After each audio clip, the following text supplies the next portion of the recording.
En bas de la page, 5 lignes du bas, Goufa. Goufa, Tania, Rabbi Yehuda Omer, donc cet enseignement de Rabbi Yehuda qui nous dit donc le sang qui est au sol, donc on a dit qu'on est dans Korban Pessah, il va récupérer ce qui est au sol, et de ce sang-là, il va asperger, même si c'est un sang qui est tarovet, qui est complètement mélangé, il y a différents sangs, on va voir, il y a différents corbanotes, différents sangs, ça va être le sujet de la Gemara ici, comment tu peux t'acquitter de l'aspersion de ce sang mélangé, alors que c'est, n'est-ce pas, c'est une tchakchouka, n'est-ce pas? Pas une tchakchouka. On y arrive tout de suite. La Gemara a dit,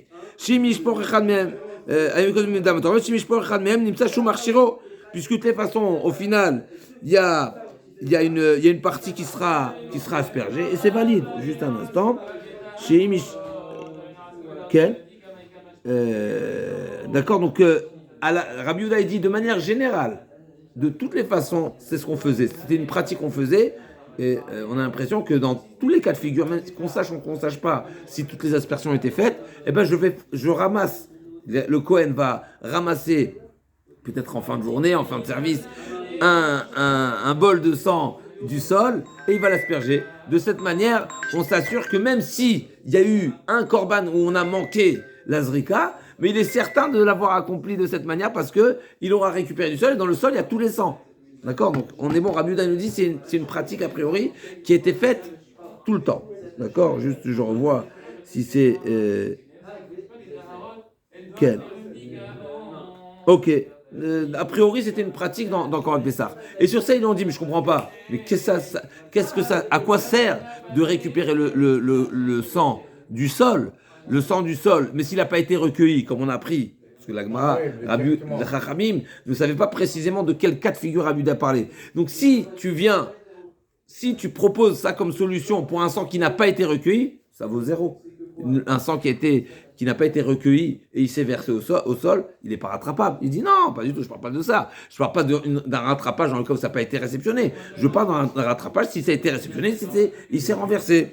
Donc un rouleau, les Rabbi Yehuda valent une kabel bekli, mais le sang qui est au sol, il n'a pas été recueilli. La Gemara a dit... il s'est renversé alors. Amrou le Rabbi Yehuda valent une kabel bekli, menayade, et la shema une kabel bekli. Donc peut-être qu'il n'a pas été recueilli. Amar lahem. Donc c'est Rabbanan qui dit, mais il y a du sang au sol qui n'a pas été recueilli. Ça dit, mais d'où tu sais qu'il n'a pas été recueilli? Oui. Non, il dit, mais peut-être que c'est un sang. Le sang au sol n'est pas un sang qui a été recueilli. Donc c'est pas un sang cachère. C'est pas un sang qui a été et qui peut être rattrapé. Il lui a dit, mais non, mais j'ai jamais dit de rattraper un sang qui n'a pas été recueilli. Afani lo amarti l'akshin kabel bekli.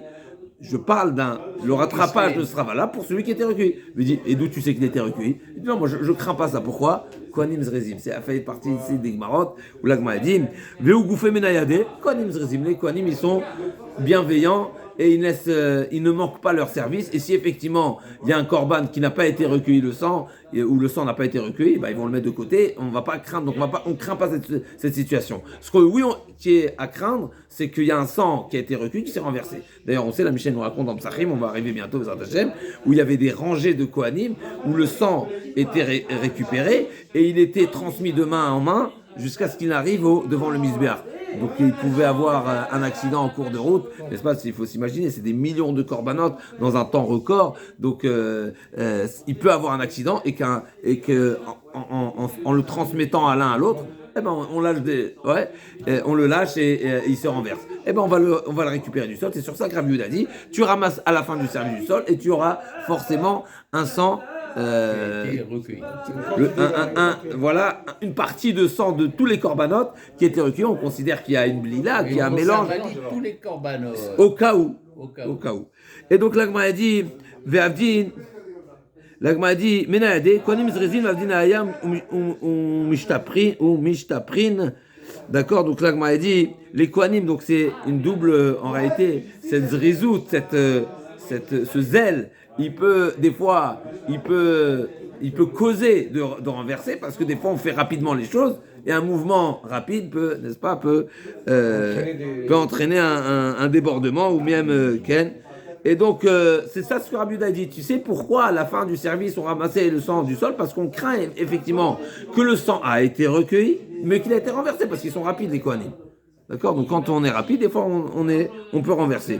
Et donc l'agma a dit, Rabbi Uda l'étamé damar mechila, l'agma demande, valo atamtit, mais au ravbo, le sang qu'il y avait au sol, il y avait également du sang, qui n'est pas le sang, shane shama yotzedbo, le sang qui sort au moment de la shrita, le moment où la vie de la bête Mais comme il est mélangé, alors il est bon. C'est la question. La question, a priori, c'est méorab. Donc, si c'est méorab, comme si j'ai du cachère et du pas cachère. Et peut-être, alors c'est intéressant, la Gemara, elle ne rentre pas ici dans le rov et pas le rov, dans la majorité, mais peut-être c'est ce qui est sous-entendu de la Gemara. Et la Gemara a dit, comment tu peux valider ce sang-là alors que c'est du sang mélangé? La Gemara a dit, non, mais c'est pas grave. Rabbi Uda est amé damardam tamsit karedam. Rabbi Uda lui-même pense que ce sang-là, il s'appelle sang. Il n'y a pas un autre nom. Donc déjà en première étape, ça s'appelle du sang. Donc ça s'appelle min bémino en deuxième temps. On considère que c'est d'une même nature. S'il y avait deux noms, il y avait le premier sang qui avait un nom. Le deuxième sang qui avait un deuxième nom, ça aurait été un mélange de deux éléments. Mais si on considère que c'est également du sang, alors ça a le même nom, et ben le mélange, il est homogène, on va dire. D'accord? Et donc, des Tanya, Damatamtid, Bazar, Rabbi Uda Omer, Bekaret. D'ailleurs, on voit que Rabbi Uda condamne aussi bien le premier sang qui sort au moment de l'abattage que le sang qui vient en deuxième temps. Il a la même sanction. Les deux sont Bekaret. Alors que Tanakama dit Be'azara, c'est seulement un lave. Donc tout le monde est d'accord que le deuxième sang, il est également interdit. Rabbi Uda dit il est autant interdit que le premier. Ça veut dire que c'est le même sang. Vama Rabbi Elazar Modé Rabbi Uda Linan Kapara chez le Mechaper. L'agma a dit mais je comprends pas. Quel rapport? Toi tu me dis que Rabbi Uda il considère le deuxième sang. Mais à quel sujet? Concernant l'interdit de la consommation du sang. Et là on n'est pas dans la consommation, on est en train de parler du sang avec lequel je vais l'aspersion. Mais l'aspersion, même Rabbi Uda est d'accord que seulement le sang du premier jet qui est Daman Nefesh, qui est explicite dans la Torah. Daman Nefesh Chaper, c'est par ça que on obtiendra la kapara par le premier sang. Et donc même Rabbi Uda, il a dit explicitement qu'il est d'accord que le deuxième sang est interdit à la consommation, mais il n'est pas valide pour l'asperger. Chez Nehemar, qui a Dam ou Nefesh, Dam Shel Nefesh Justel, Karoudaim, Shel Nefesh Justel, Karoudaim, et là Rabbi Uda l'étamé, là m'a dit effectivement, ok, tu as raison. Ce sang-là n'est pas valable pour un kapara, mais c'est le même sang pour l'interdit. Et donc, Rabbi Uda l'étamé damar, en dam mevatel dam. Même s'il y a, et là, quand on parle de bitoul, donc on parle d'annulation, normalement on parle d'une majorité. Donc admettons qu'il y a une majorité de sang pas cachère à l'aspersion. Normalement, il devrait annuler la minorité qui est acceptée. Comme elle était sanctifiée par le Kéli. Non, ce qui est au sol n'est pas tout été sanctifié à nouveau. C'est tombé du Kéli. Non, c'est une partie. Mais il y a une autre partie qui est pas du sang. Mais celui qui tombait du Kéli. Mais pourquoi? Mais s'il y a une majorité, oui, mais s'il y a une majorité d'un sang qui n'est pas le sang de la vitalité de la bête, il devrait annuler la minorité. Non, c'est la règle de Endam et Vatel Dam. Donc la position de Rabbi Uda, de manière générale, pas seulement à ce sujet-là, de manière générale, Rabbi Uda pense min bemino eno batel. Quand tu mélanges, et à nouveau on répète la règle, elle est très simple, selon l'expression du Ran, le Ran nous explique c'est quoi le sens de bitoul. C'est quand tu as deux éléments, on considère qu'il y en a un qui écrase l'autre, et donc il annule l'autre. La majorité annule la minorité, parce qu'on considère que la majorité, elle combat la minorité. Je dis combat pour comprendre l'idée, le sens. La notion de combat, elle est quand j'ai deux éléments qui ne sont pas d'une même nature. Quand j'ai deux éléments qui sont de nature, ils se mélangent. C'est Rabbi Uda. Donc Rabbi Uda nous dit, deux éléments d'une même nature ne s'annulent pas l'un l'autre. Donc si le sang est le sang, il est vrai qu'ici, il y a deux sangs. Un sang qui est cachère à l'aspersion, l'autre sang n'est pas cachère à l'aspersion, mais c'est un sang. Un sang n'annule pas un sang. Et donc, à nouveau, c'est min bemino. Min, c'est une espèce. Min bemino, quand il y a un mélange d'une même espèce, deux éléments d'une même espèce, d'une même nature, d'une même appellation, même s'ils ont deux halachot, des conséquences de la halachot, et je précise ça parce qu'effectivement c'est un sujet, d'accord. Donc si je mélange de la farine, une pâte cachère, une pâte ramet, est-ce que je considère que c'est min bémino, etc. C'est des sujets très importants qu'on verra dans Psachim et en autres. À nouveau, c'est un sujet qui est général. Rabbi Uda pense min bémino et nobatel. Un mélange d'une même nature, il n'y a pas d'annulation, puisqu'il n'y a pas un qui va prendre le dessus sur le, même s'il est majoritaire, ça prend pas le dessus, ça se confond. Donc ça c'est Rabbi Yehuda. Amar laim Rabbi Yehuda les divrei. On continue, d'accord? On sort complètement du sujet, on est passé dans Psachim. Amar Rabbi Yehuda les divrei, d'après vous, que le sang qui est au sol, il n'est pas récupérable, il n'y a rien à faire avec, c'est pas de la, d'accord? Alors lama pokikin, pourquoi on bouchait les évacuations de la Hazara? Donc il y avait des rigoles avec des évacuations, et on les bouchait, et a priori c'est pour retenir le sang, c'est d'après moi, je comprends, il y a un but de retenir le sang de manière à récupérer à la fin du sang, de toute cette tarouvette, de tout ce mélange-là, pour asperger, faire une aspersion finale qui va valider toutes les corbanotes au cas où il y en a un qui n'a pas été aspergé. Mais d'après vous, il n'y a rien à récupérer au sol. Moi, laisse-le évacuer immédiatement. Pourquoi tu es pokékin? Pourquoi tu fermes les vannes de cette rigole-là et avant, n'est-ce pas, pendant un certain temps, après il les ouvrait, bien sûr, il nettoyait. Donc c'est dans quel but? Il dit rien à pokékin Hazara. Dans le sol, ça ne marche pas le mine bémino. Un instant, on a eu un petit stop. Donc la Gemara a dit, Rabbi Yehuda a demandé à Rabbanan, d'après vous, comment vous avez, pour quel but on bouchait les évacuations. La Gemara a dit, parce que c'est Shvach ou la Kohanim qui faisaient les pieds dans le sang. Et la Gemara a dit, mais les pieds dans le sang, premièrement, c'est une khatitsa. La Gemara a dit, non, c'est humide, donc c'est humide, c'est pas khatitsa. Ah, les vêtements vont se salir. Non, les vêtements sales, c'est un problème. La Gemara a dit, oui, effectivement, mais il marchait dans le sang seulement quand il était à un moment où c'était pas un service. Qu'est-ce qui n'est pas un service? Quand il se déplace pour mettre les bûches sur le misbéach. Ah, et pour le service, comment il marchait au sol? Le service d'après, c'était ça, l'après. Les pieds. Les pieds. Mais ça, c'est pas un problème, c'est les vêtements le problème. Les pieds, soit du sang, c'est pas un problème, parce que c'est humide, c'est pas une khatitsa. Le problème, c'est les vêtements. Les vêtements, ils sont retroussés. Mais, ils peuvent pas y retrousser pendant le service, effectivement. Donc, pendant le service, forcément, ils étaient jusqu'au sol, et donc ils marchaient sur des itébas. Et le problème... Sur le rebord, il marche. Voilà, et donc le problème qu'on est en train de poser ici, il y avait, il nous dit Rachi que c'est pas des estrades, comme je dis, c'est pas le mot approprié, parce que si c'est des estrades, quand on parle d'estrade, c'est en bois ou c'est en matériel différent. C'était en pierre, Chazak Bor, et dit Rachi, c'était Itzebot Gvoim Ayusham Binyan Avanim, donc c'était fait de pierre, Venam Chotzim des Minarispahen, puisque, intéressant, Rachi nous dit, c'est en pierre, donc c'est de la même matière que le sol. Donc c'est comme ça qu'on a conclu, donc tout ça c'était une parenthèse du fait qu'on a ramené Rabbi Yehuda pour le sujet de Dirouille, est-ce que le service il est écarté ou pas? On a ramené que Rabbi Yehuda nous dit non, si tu as une solution, ça ne s'appelle pas écarté. On a rapporté ce sujet-là de qu'est-ce qui se passait dans le Beth Amikdash au moment de Korban Pessah avec ces quantités de sang qu'il y avait au sol. Et effectivement, il y avait des quantités de sol d'après tout le monde, puisqu'on bouchait les évacuations de la Hazara, de la rigole de la Hazara, et donc forcément ils avaient les pieds au sol. D'après Rabbi Yehuda, le but c'était pour recueillir le sang à la fin. D'après Rabbanan, c'est pour avoir les pieds dans le sang. C'est quelque chose qui est shvach la quad. On y va à la Mishnah suivante. Ashurat hazevar lechol davar shen darko lechol. C'est un sujet qu'on a déjà vu en partie. Donc on sait que la pensée hors temps, hors lieu, invalide. C'est une des pensées qui est invalide, c'est une pensée de consommer hors temps. Pas seulement consommer, il y a également asperger hors temps. Il y a également offrir hors temps, d'accord? Donc c'est ou consommer ou offrir. Maintenant, lui, il a pensé consommer l'inconsommable hors temps. Est-ce que c'est invalide? Consommer l'inconsommable. Ben non. Donc la Mishnah dit Ashurat hazevar lechol davar she'en darko lechol.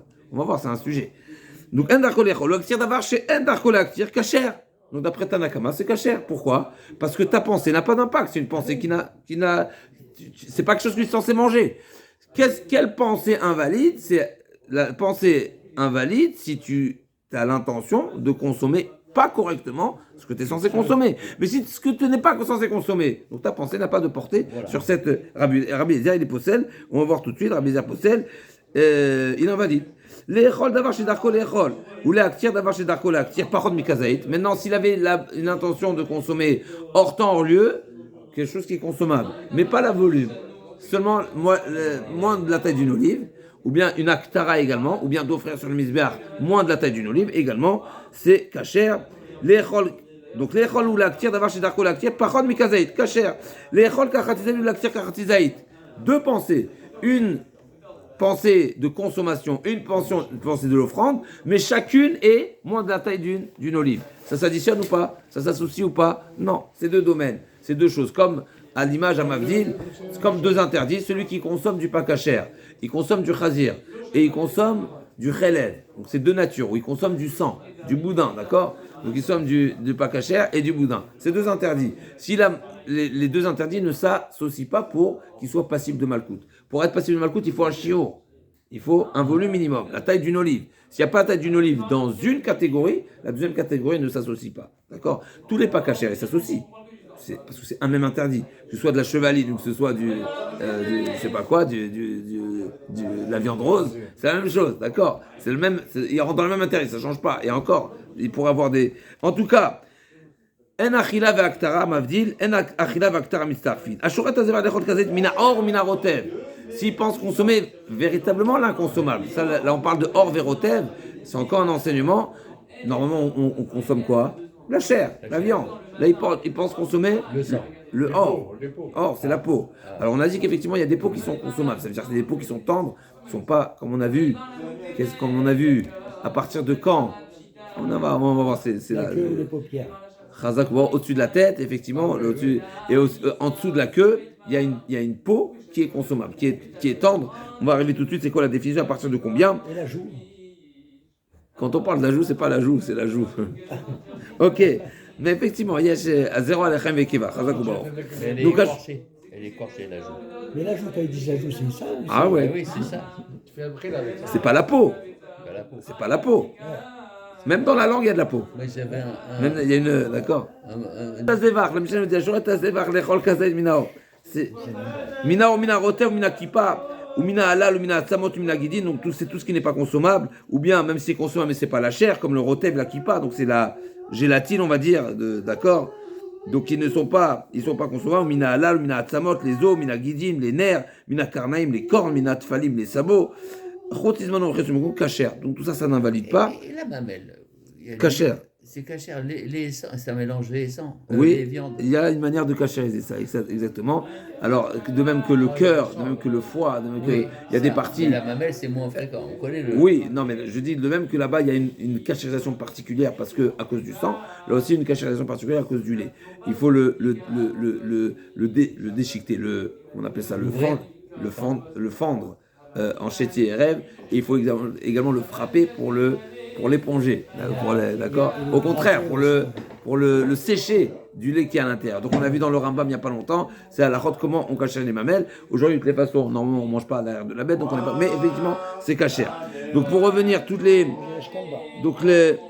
quand on parle de kippa, donc quand on parle de rotev, c'est le rotev, donc c'est la sauce. La sauce, donc ça peut être le mélange du gras ou des condiments qu'on a rajouté, l'huile, l'eau, etc. de cuisson, ça c'est le rotev, la sauce. Il y a le kippa, mechila. Le rotev, c'est plutôt le liquide dans lequel on a cuit la viande. Il y a la kippa, c'est les différentes épices qu'on a rajoutées, n'est-ce pas? Et il y a des particules de viande dans cette kippa là. Halal, c'est le nerf qui se trouve au cou, tzavar, et donc il est particulièrement dur et qui n'est pas consommable. Donc atzamot gidim et karnem tlafaim, ça c'est ce qu'on a traduit. Donc chotizman lochesomo, même s'il a une pensée inappropriée hors temps hors lieu, ça n'invalide pas. Ashurat amukdashim, lechol shlil Oshilia Bachut. Donc il a shrité, il a égorgé un korban, c'est intéressant qu'on a répété ici Mukdashim, ok, dans l'intention de consommer le shlil. C'est quoi le shlil? C'est, je sais pas comment on appelle ça, de la bête, le fœtus, n'est-ce pas? Il n'est pas encore formé, c'est encore, vraiment, il est encore, il est informe, ouais. Il est ok, non? Ou bien la chilia, oui, mais ça c'est kadosh. Alors justement, on y arrive tout de suite. Donc la matrice. Alors l'opigel, là aussi, donc il avait l'intention. Donc l'echol, shalil, oshilia, bachus, l'opigel, il rend pas le korban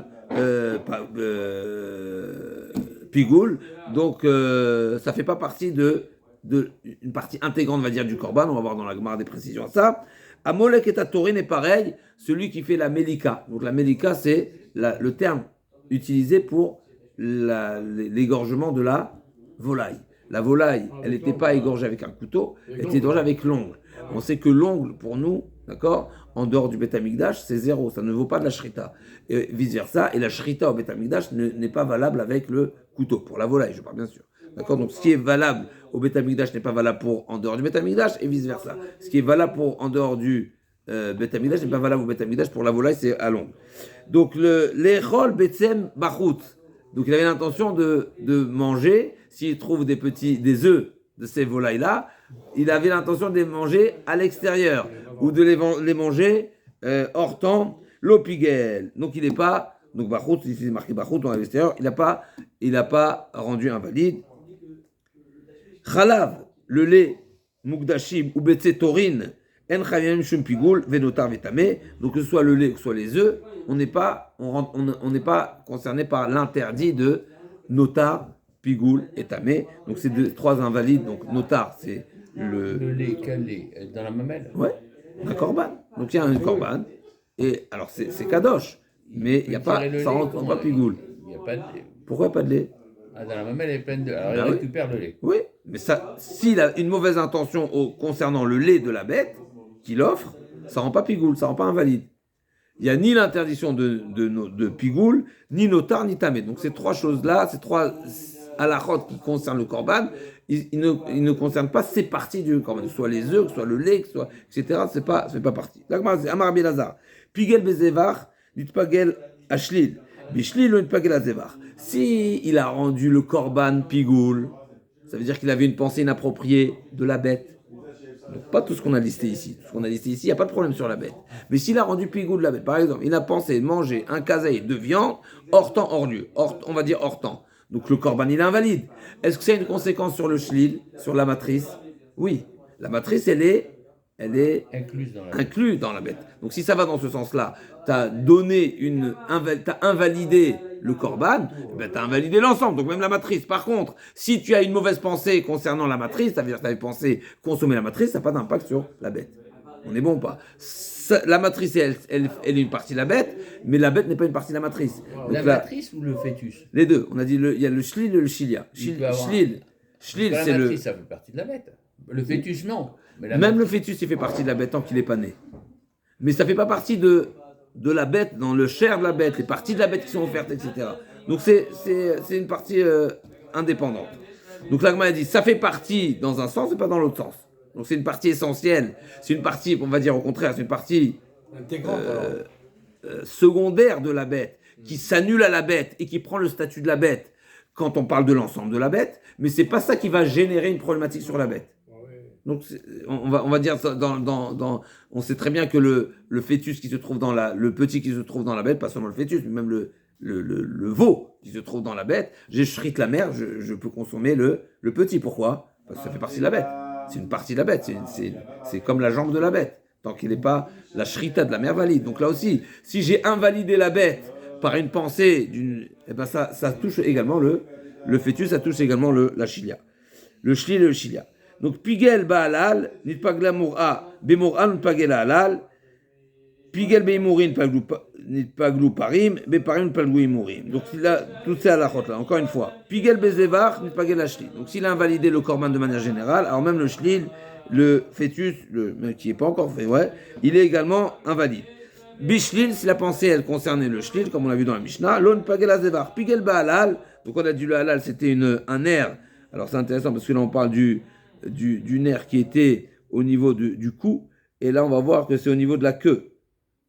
Donc on a dit guide atzavar, c'est un guide qui vient au cou. Et là on parle de pigel ba'alal nitpagla mour'a benutzata.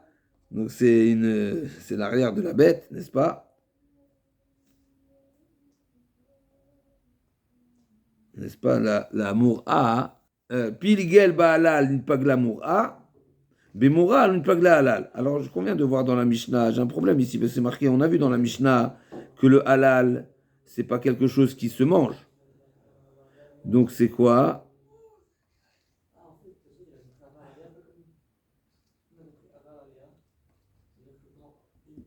J'ai un problème avec le halal. Ok, en tout cas, ok.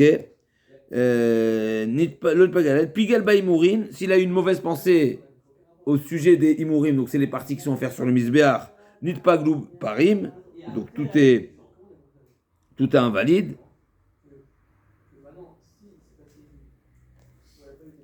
Donc celui qui a pensé offrir les parties qui doivent être offertes sur le Misbéar, il a pensé les offrir le lendemain, eh ben, il a invalidé l'ensemble du korban, et donc il sera passible de karet.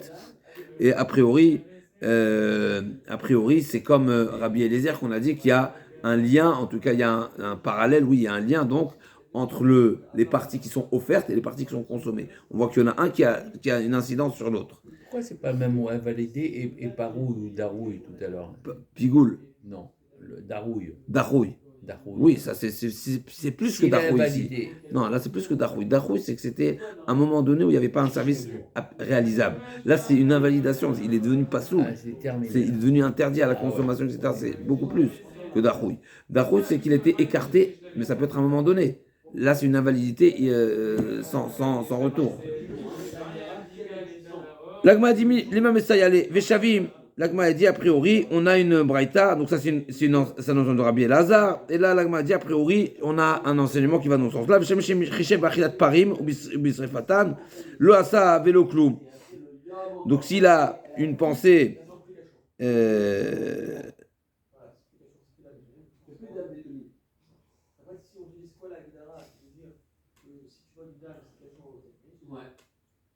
donc quand on parle de parim, Mechila, c'est pas les parim, quand on parle de parim, ça fait allusion à parim anisrafim. Donc c'est des types de korbanot qui sont pas consommés, ils sont totalement consumés, ils sont brûlés.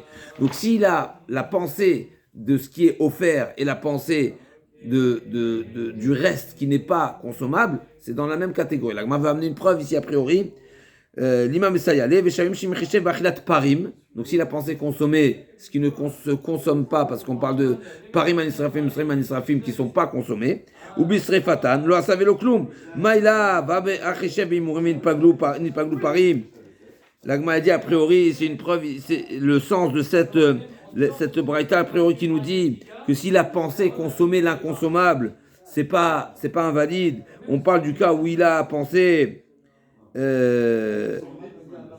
Maïlav, c'est seulement s'il a pensé consommer ce qui est censé être brûlé, mais j'en déduis que s'il a pensé une mauvaise pensée sur les imourim, alors ça invalide, oui ça invalide le par.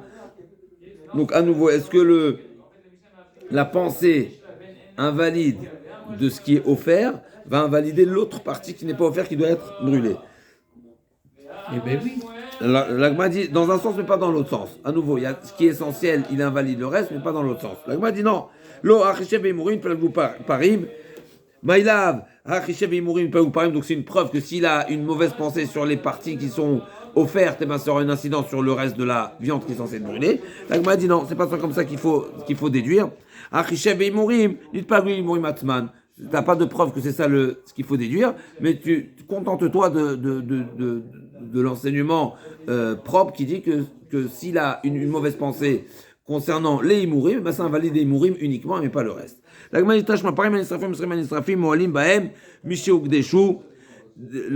Donc les corbanotes qui vont être totalement consumés, donc ils ne sont pas consommés, il n'y a pas de viande consommée, même si c'est des... normalement, c'est des chataot, n'est-ce pas? Ils ont, si je ne me trompe pas, un statut de chatat, c'est à vérifier, mais si je ne me trompe pas. Et normalement, c'est consommé, mais ceux-là, ils ne sont pas consommés. Alors, ils ont des halachot particulières. Donc, parmi les Srafim, Moalim Bahem, Mishe Ugdeshu, dès le moment où ils ont été sanctifiés, il y a Meïla. Meïla, c'est le terme pour un usage profane de quelque chose qui est réservé au Beth Amikdash. Ah, il n'y a pas quelque chose. Donc, dès le premier instant, ça a priori c'est évident, c'est simple, il n'y a pas de chidouche dans cette partie. Usage profane. Faire un usage de quelque chose qui est réservé pour le temps. Tu fais un usage personnel, mais ça s'appelle Meïla. Ça s'appelle faire un usage profane de quelque chose qui est kadosh. Un exemple. Tout usage qui hors usage réservé c'est un usage c'est un profane. C'est ce qu'on appelle une meïla, c'est un chiloul, c'est une profanation. Ah, ouais, c'est ça. Parce qu'en faisant un usage hors, qui est autre que pour pour la cause, voilà, eh ben, ça rend profane la chose. Donc la Gemara dit, et dès le moment où ils ont été égorgés, eh ben ces corbanotes-là, elles peuvent devenir impures par toutes sortes de niveaux d'impureté, comme par exemple, ou d'invalidité. L'ipasel bitvulium, ils peuvent être invalides s'ils ont été touchés par quelqu'un qui s'est trempé le jour même, donc c'est tvul yom, l'immergé du jour, il doit attendre la nuit, donc tant que la nuit n'est pas tombée, il n'est pas totalement purifié. Ou bien mechoussar kippoum, celui qui n'a pas offert les corbanotes, ou belina, si la nuit elle passe, maïlav, lina de bassar, oshmamina, migo de pasta belina, pasta bamarshava. La Gemara dit a priori de quel lina on parle, c'est-à-dire quoi que la nuit est passée, elle est passée sur quoi? Qu'est-ce qu'on n'a pas réalisé? Est-ce qu'on n'a pas offert les parties à offrir sur le misbéach, ou on n'a pas, ou c'est la viande qui n'a pas été consumée? La Gemara, elle suppose que c'est même la viande. Et donc si la viande elle s'invalide en passant la nuit, eh bien la viande s'invalide également par la pensée. C'est la même chose, c'est la même catégorie. Donc maïlav, la même catégorie, c'est dans le même esprit, c'est dans la même idée, c'est dans le même, c'est dans le même type de, pas précisément, mais c'est une invalidité qui est similaire. Et donc l'agma dit maïlav linat basar, shmamina migode pasta belina pasta bamarshava. L'agma dit non, linat imurim, on parle des membres qui n'ont pas été offerts. La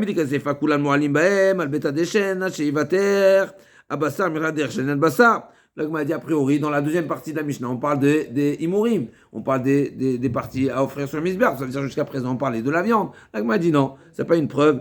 Midé iria, kedita, va kedita, recha imurim, sefa bassa. Effectivement, dans la deuxième partie on parle de la viande, dans la première partie on parle des imurim, mais on parle pas forcément de la viande dans la première partie. Métivé, Rabavilou, Enchel Mefaglim, Venut Paglim, Tsemer. La Gemara va poser une question à partir de l'enseignement. Qu'est-ce qui ne rend pas la bête pigoule? Si j'ai une mauvaise pensée concernant le lainage, ou bien Le lainage. ouais, oui. Donc Tsemer Shebe, la laine. Donc Tsemer Shebe Shek Vassim. Sear, par exemple, ou le Tsemer avant d'arriver, oui.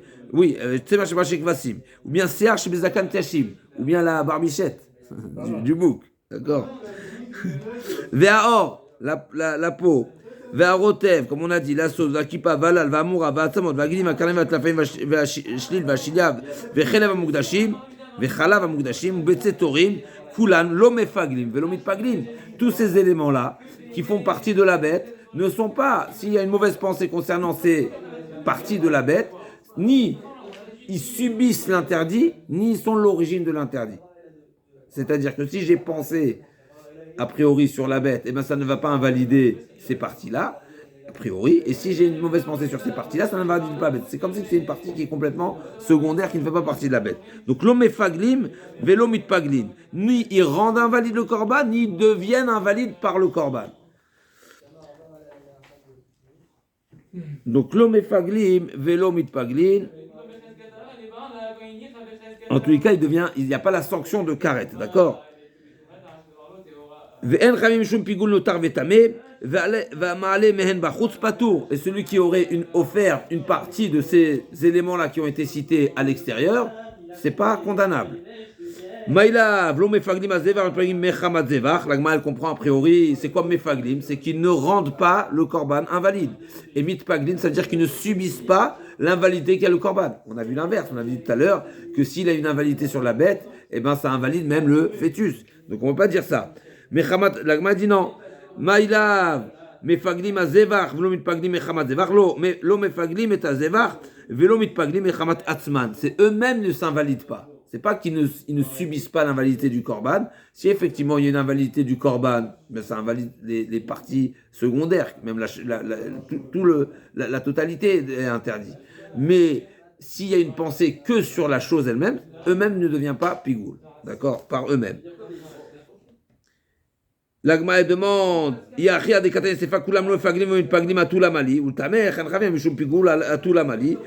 il dit, Aïdé, pardon, des baïles mitné notar, vetame, tana pigoula. Chanami, aïdé des baïles mitné amale, mehen bachut, tana nami, vikulan, no efaglim, il pagin. La Gemara demande si c'est comme ça, pourquoi c'est répété. La Gemara dit non, aïdé, c'était du fait qu'on a rappelé également encore un enseignement de male bachut, donc c'est celui qui offre à l'extérieur. Alors on a également répété, mais c'est pas forcément pour nous enseigner quelque chose de supplémentaire concernant le pigoul. Comment le pigoul il est activé?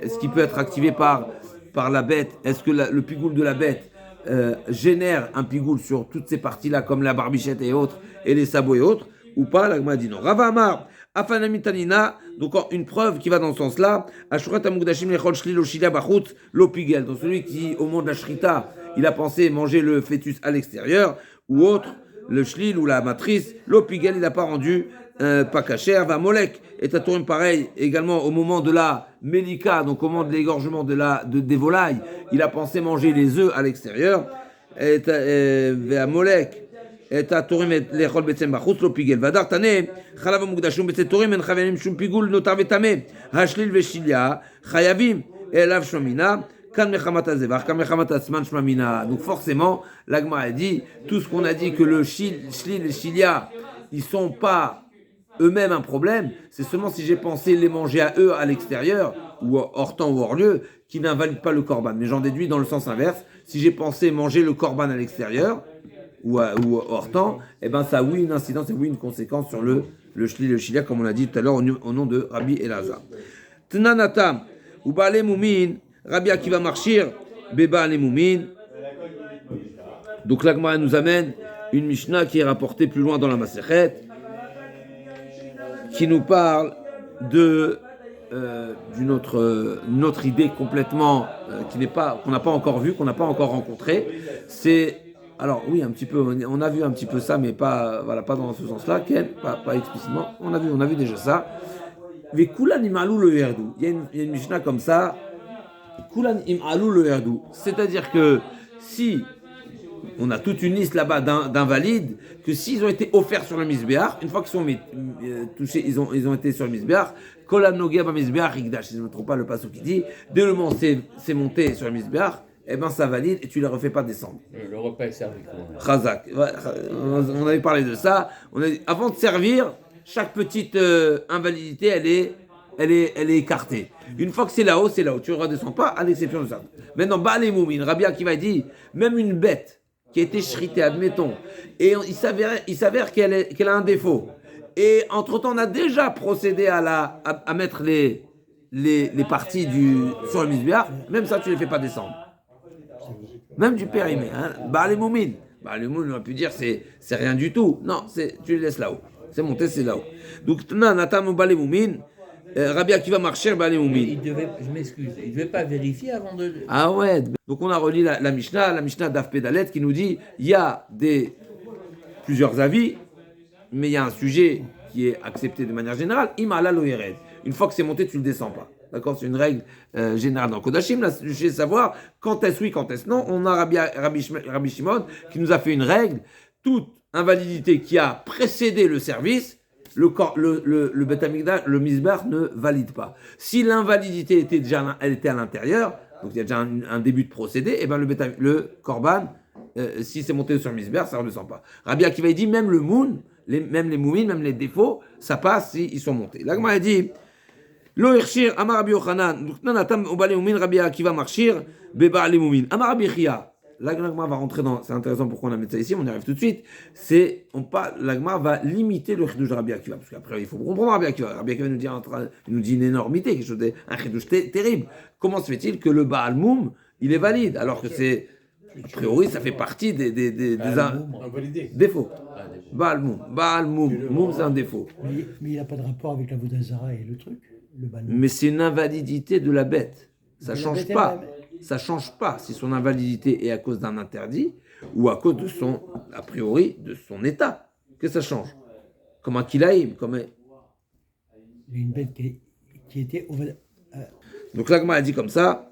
Donc Nanatam Baale Moumin, Rabbi Akiva Marchir, chez Baale Moumin. Amar Rabbi Chebarba, Amar Rabbi Yochanan, Lo Irshir Rabbi Akiva, et la Bedoukin chez Baïn. C'est des types vraiment des petits défauts qui sont dans les yeux. Est-ce que c'est les paupières? Est-ce que c'est l'œil? C'est un sujet discuté. C'est quoi Doukin chez Baïn?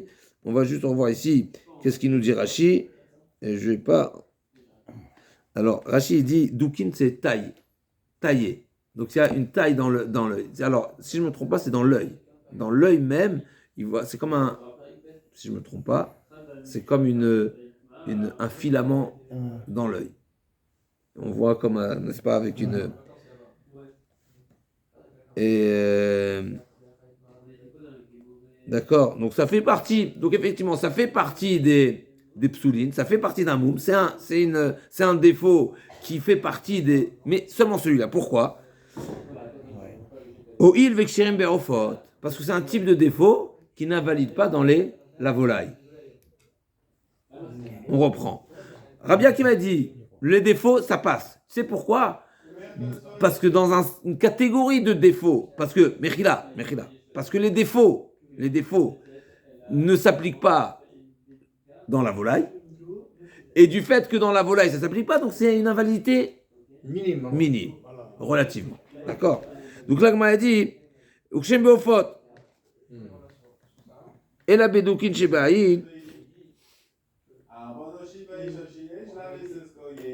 Et donc dans les moumim, à nouveau, alors c'est vrai que c'est l'exemple qui a été donné ici, il est particulier, et on a l'impression que c'est seulement celui-là, mais d'après la règle que la Gemara est en train de dire, c'est parce que dans les ofot, on sait que de manière générale, la volaille, c'est une règle à retenir, en tamut vezachut be'ofot. C'est-à-dire quand la Torah t'a dit tamim zachar, c'est deux précisions, que la bête doit être tam, non pas avoir de défaut, et zachar, ou pas, donc elle doit être mâle ou femelle, c'est seulement pour les béhémoths, seulement pour les bêtes. Pour la volaille, il n'y a pas cette exigence. Donc il n'y a pas de moum dans la volaille. Donc si cette exigence de la Torah, j'ai trouvé qu'elle ne s'applique pas partout, donc c'est une exigence qui est relativement minime. Et donc c'est pour ça que ça monte sur le misbar, ça passe. Par contre, effectivement, quand on dit qu'il n'y a pas de défaut dans les volailles, c'est pas qu'il n'y a pas de défaut. Il y a deux types de défauts. Il y a des défauts de malformation comme ça, comme c'est là par exemple, et il y a des défauts comme Mechoussa Rever, s'il lui manque un membre. S'il est démembré, c'est sûr que c'est pas soul, même pour les volailles. Même si il lui manque une patte, n'est-ce pas? Un doigt d'une patte. Exactement, comme la Gemara va dire tout de suite, c'est sûr que c'est invalide également. Donc la Gemara va dire, deuxièmement, première précision, c'est seulement un type de moum relatif qui n'est pas Mechoussa Rever, deuxièmement, donc il ne manque pas un membre. Deuxièmement, Veouché Kadam avec des Chanet Mouman. Deuxièmement, c'est que ils ont été sanctifiés d'abord, et ensuite ils ont eu un moum. À nouveau, ça aussi c'est un sujet qu'on a vu dans Bechorot, on a vu dans d'autres Gemarot. C'est une règle très simple à comprendre. On sait qu'il y a deux niveaux, deux intensités de Ekdesh. Ce qu'on appelle l'intensité forte, c'est Gdushat Agouf, c'est intrinsèquement Kadosh, et il y a Gdushat Damim. C'est seulement la valeur qui est Kadosh. Et la règle est simple, tout ce qui est utilisable directement au Beth Amikdash, c'est Gdushat Agouf, que ce soit un korban, ou que ce soit un kli-charet, un ustensile avec lequel on fait un service, il a une Gdushat Agouf, intrinsèquement Kadosh. Même les Bgadim, Yacholiot, on a dit même d'accord? Donc il y a beaucoup de choses qui sont Gdushat Agouf. Toute chose, donc c'est intrinsèquement Kadosh, c'est la Gdusha forte, puissante. Elle est injectée de Gdusha. Alors qu'un ustensile ou une chose, ou même une bête, qui n'est pas utilisable, qui n'est pas offrable, c'est seulement sa valeur qui est Kadosh. C'est comme si qu'elle était, donc sa valeur c'est déjà extérieure. On est bon? Maintenant, une bête qui est offrable, on a dit qu'elle est Gdushat Agouf, c'est une grande Gdusha. Donc si après elle devient Baal Moum, elle subit un défaut, elle devient invalide, mais sa Gdusha initiale ne se volatilise pas totalement. Elle garde une Khumra et on voit dans la Gemara là-bas, elle nous dit que la Gemara nous enseigne qu'il y a des conséquences. Même si ensuite tu pourras plus l'offrir, et donc tu vas la racheter, et donc tu vas la vider de sa Gdusha, pas totalement. Pas totalement. À retenir, pas totalement. Alors qu'est-ce qu'on en fait? On la consomme, mais on ne peut pas faire ce qu'on veut avec. On ne peut que la consommer. Okay. Ce qu'on appelle Psulam Gdashim, ça veut dire un Ekdesh, c'est une bête qui était Kadosh, qui a été sanctifiée, qui n'avait pas de défaut. Son niveau de Gdusha, il était maximal. Et elle a été invalidée, elle a pris un défaut. Tu pourras la racheter seulement pour la consommer. Tu ne pourras pas la vendre. En tout cas, pas la vendre sur un étalage habituel. Et tu ne pourras pas la donner à tes bêtes également. Donc si elle est devenue pas cachère, tu pourras pas la exactement, c'est zilzoul. Ça veut dire on voit que même si elle a été vidée de sa Gdusha, pas totalement. Il y a toujours un résidu, parce qu'à l'origine, elle était kadosh. Par contre, une bête qui, à l'origine, était déjà Baal Moum, et j'ai sanctifié une bête qui n'est pas offrable, eh bien son niveau de Gdusha, il est... Zéro. Non, il est relatif, il est valeur uniquement. Ah, il est Les valeurs, il est la valeur, donc elle n'est pas offrable, mais elle a une valeur. Donc la valeur, donc dès l'origine, le niveau de Gdusha, il était relatif. Donc relatif, aujourd'hui, donc j'ai une chose à faire, la vendre, et l'argent sera utilisé. Mais une fois que je la vends, il reste plus rien il reste pas de Gdusha dans la. Donc l'Agma nous dit ici, donc ça c'était pour nous remettre la différence entre les niveaux, les intensités de Gdusha qu'il peut avoir dans une bête ou dans une chose que j'ai sanctifiée. Est-ce que c'est Gdusha Tagouf ou Gdusha Damim? Cette notion de Gdusha Tagouf, on la trouve aussi ailleurs, c'est à retenir. Gdusha Tagouf, le gouf c'est le corps. C'est le corps, c'est l'ADN, c'est la bête dans son intégralité qui est complètement kadosh. Damim, c'est la valeur. La valeur uniquement qui est kadosh. D'accord? Donc c'est deux niveaux d'un. Donc l'Agma nous dit tout ce que Rabbi Akiva a dit, qu'un Baal Moum qui est monté sur le misber, tu ne fais pas descendre. C'est seulement si à l'origine il avait une Gdusha supérieure. Et ensuite il a pris le Moum. Et donc, même s'il prend le Moum, il reste toujours Kadosh. Et il était, donc, premièrement, à l'origine, il était offrable. Et même une fois qu'il devient Baal Moum, il n'est pas vidé de sa Gdusha. Je le dis dans mes mots à nouveau. Par contre, celle que depuis le départ, elle était Baal Moum, elle avait un défaut. Donc, il n'était pas offrable depuis le départ. Non. Il n'avait pas de support pour tenir. Non, il n'est pas, non, il n'est pas Kadosh Gdushat Tagouf. Simplifie. Ouais. Il n'est pas intrinsèquement Kadosh. C'est sa valeur uniquement. C'est simple. Gouf, c'est le corps. Le corps, c'est comme si tu dis, il est totalement kadosh. Sa matière, elle est kadosh. Damim, c'est sa valeur. Simple. C'est très simple. Donc, quand le corps, il est kadosh, tu peux pas le modifier. Même s'il a pris en cours de route, il a pris une invalidité, ça reste toujours kadosh. D'accord? Alors que Gdushat Tagouf, Gdushat Damim, c'était il était sanctifié, mais c'est seulement sa valeur, c'est pas son corps.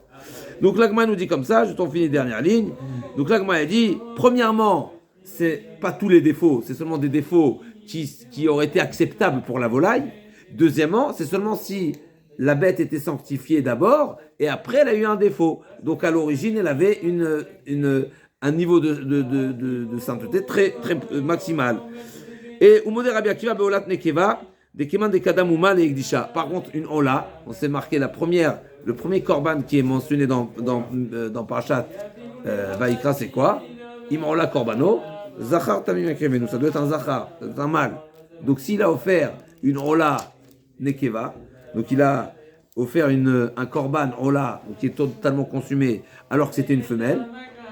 Comment je considère ça? C'est une bête à défaut ou pas? L'Agma dit oui, bien sûr que si. C'est pas offrable. Ah, c'est pas grave, oui. Elle est femelle. Donc l'Agma a dit Adam qui a écrit Mikim Kornachim, Nabemem la Korbanatun Takamem, Imrola Korbano Minabakar. Si tu veux faire une Korban Rola, troisième pasouk de Parashat Veikra, Zachar, il doit être Zachar, Mal, Tamim, parfait, etc. Donc l'Agma a dit Umode Rabbi Akiva be'olat nekeva, donc s'il a offert un Korban Rola qui est femelle, des keman des kadam ou malekdesha, c'est comme si que c'est un défaut, c'est comme un défaut, c'est une incompatibilité totale qui est à l'origine, et donc c'est comme si que, a priori c'est une logique simple. Malekdesha, dame, metivra bizera amale mehem bachutz patour, hameiman chayav, c'est marqué que si il a offert un d'entre eux, donc de ceux qui ont été listés à l'extérieur, il est patour. Donc c'est ceux qui ne sont pas offrables, n'est-ce pas? Ma'ale mehem, bachut. Donc,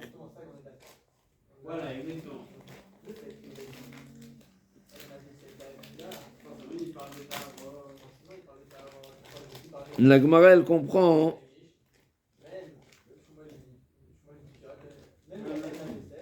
Donc la Gemara ici demande, qu'est-ce que tu me dis? Et c'est ça le lien avec notre Gemara, avec ce qu'on a vu jusqu'à présent.